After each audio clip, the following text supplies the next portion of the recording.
네, 이번에 전문가 연결해서 이번 화재 좀 분석을 해보도록 하겠습니다. 박재성 숭실사이버대학교 소방방지학과 교수가 전화로 연결돼 있습니다. 교수님 안녕하십니까? 네, 안녕하십니까. 네, 화재 영상을 지금 화면으로 보셨을 텐데 14층 세대에서 불이 시작됐다고 하거든요. 네, 지금 그렇습니다. 화재가 어느 정도 규모라고 보십니까? 네, 지금 그 화재가 발생한 14층 같은 경우는 거의 전소가 된 상황이고요. 그리고 이제 화염의 일부와 연기가 상층부 쪽으로 이제 확산이 되면서 이제 피해 규모가 좀 커진 것으로 이렇게 확인을 할 수가 있습니다. 네, 지금 안타깝게도 남성 주민입니다. 한 명이 추락해서 사망한 것으로 전해지고 있는데, 네. 아마도 내부에서 뭐 불길이라든지 가스라든지 이런 걸 피해서 이제 창밖으로 몸을 피하려다 이런 상황이 된 것으로 보이죠. 네, 그렇습니다.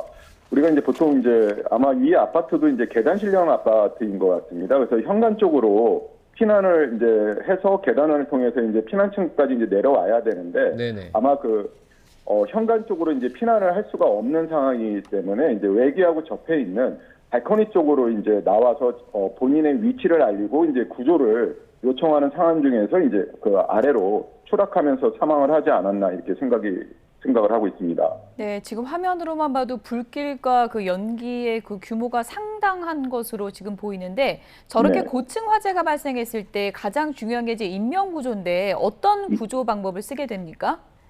이제 보통 우리가 이제 고층부에서 화재가 발생을 하게 되면 건축물 외부에서의 인명 구조와 내부를 통해서 이제 진입하는 이제 인명 구조의 방법을 씁니다. 네. 특히 이제 외부에서는 이제 고가사다리차를 통해서 소방대가 외부에서 인명 구조를 하게 되는데, 일반적으로 우리가 소방서에서는 이제 52m짜리 이제 고가사다리차를 거의 많이 보유하고 있고, 일부 소방서에서는 이제 72m까지 올라가는 고가사다리차를 보유하고 있습니다. 52m 같은 경우는 아파트 층수로 따지게 되면 한 15층 정도까지 이제 도달이 가능한 높이이기 때문에 요 아파트 같은 경우는 주변에서의 뭐 주차라든지 이격이라든지 여러 가지 공간적인 상황만 가능했으면 외부에서 인명 구조가 가능하고요. 또한 이제 건축물 내부에 진입을 하는 경우에는 건축물의 높이가 31m 이상이 되면 비상용 승강기를 법적으로 설치를 하도록 되어 있고, 아파트 같은 경우는 10층 이상인 경우에는 비상용 승강기를 설치토록 하고 있습니다. 비상용 승강기라는 것은 소방대가 고층부에 원활하게 진입을 하기 위해서 이제 설치를 하는 것인데, 내부에 진입한 소방대 같은 경우는 이런 비상용 승강기를 통해서 진입을 해서 인명 구조를 할 수가 있습니다. 지금 아파트가 2002년에 준공이 된 것으로 전해지는데, 네. 불이 난 곳이 지금 14층이거든요. 지금 네, 그렇습니다. 소방법상으로 스프링클러가 여긴 당연히 있어야 되는 겁니까? 어떻게 됩니까? 이게 참 안타까운 사실인데요. 우리가 이제 2004년까지는 16층 이상의 아파트의 경우에는 16층 이상에만 스프링클러를 설치하면 됐습니다. 무슨 얘기냐면, 이 아파트 같은 경우는 2002년 6월 달에 준공이 됐기 때문에 아마도 2002년 6월 달에 준공이 된 20층짜리 아파트입니다. 그래서 아마도 16층에서 20층까지만 스프링클러가 설치가 되어 있고, 이번에 화재가 발생한 세대는 14층이기 때문에 스프링클러가 설치가 안 되어 있을 확률이 높습니다.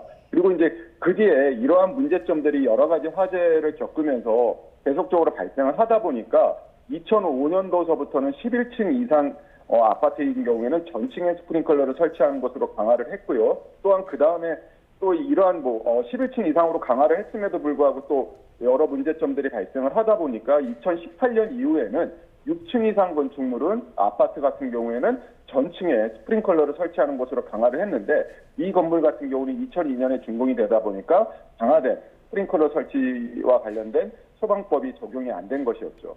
네.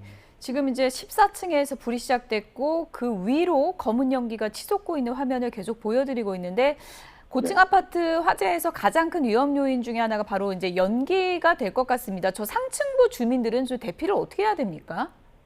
이게 예전에는 우리 소방청에서도 불이 나면 빨리 대피해라라고 이렇게 매뉴얼을 이렇게 만들었었는데, 이게 이제 여러 가지 화재 사례에서 상층부 주민들이 그냥 빨리 나오다 보면 우리가 이제 계단실 같은 경우가 연기에 오염이 되고, 연기는 사람의 피난 속도보다 훨씬 더 빠르거든요. 그래서 보통 우리가 수직으로 연기의 확산 속도는 초당 3m에서 5m 정도까지 봅니다. 그러다 보니까 상층부 주민들이 피해를 했다가 아래층에서 발생한 화재에 의한 연기가 급속도로 위로 확산이 되면서 피해를 입는 경우들이 많이 발생을 하다 보니까, 최근에는 무조건 대피하지 말고 좀 더 화재 상황을 살펴보고 대피를 해라라고 이렇게 하는 것입니다. 그래서 만약에 자기가 현관문을 열었었을 때 연기의 냄새가 난다든지 연기가 가득 차 있다든지 그러면 너무 이렇게 성급하게 배단실 쪽으로 나가지 마시고 자신이 있는 아파트에서 창문이나 이런 문 같은 거를 다 닫으시고 혹시라도 연기가 유입될 수 있는 데는 수건을 적셔서 그 틈새를 막으시고 그리고 소방대에다가 자신이 몇 층 몇 호에 있다라고 하는 것을 위치를 알려줌으로써 거기서 구조를 기다리시는 게 오히려 안전한 경우가 굉장히 많습니다. 네. 화재가 발생했을 때 그 뭐 화재와 그 직접적인 영향을 받지 않거나 그러니까 뭐 아니면 그 주변에 있다고 했을 때 그러니까 집으로 뭐 연기나 불길이 당장은 없다고 할지라도 그런 상황에서는 당장 나오는 게 좋습니까? 아니면 집 안에 계속 머무는 게 더 현명합니까?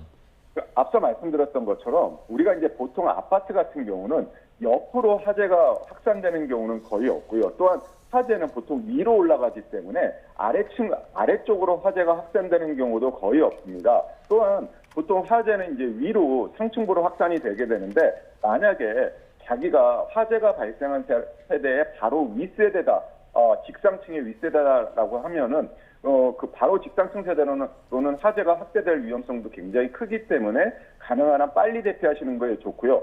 보통 화재가 발생한 세대에서 한 3개층 정도 떨어진 세대인 경우에는 보통 3개층 이상으로 화재가 확산되는 경우는 없기 때문에 오히려 계단을 통해서 피난을 하는 거에 확실하게 안전이 보장되지 않았다라고 하게 되면 그 세대에 머물러서 앞서 말씀드렸던 것이 문을 닫고 창문을 닫고 연기가 들어올 수 있는 틈새를 젖은 수건으로 막고 소방대에게 내 위치를 알린 상태에서 구조를 기다리는 것이 오히려 안전하다고 말씀을 드릴 수가 있습니다. 네, 무엇보다 고립된 주민들 대피가 우선인 것 같습니다. 지금까지 박재성 숭실사이버대학교 소방방재학과 교수였습니다. 오늘 말씀 고맙습니다. 네.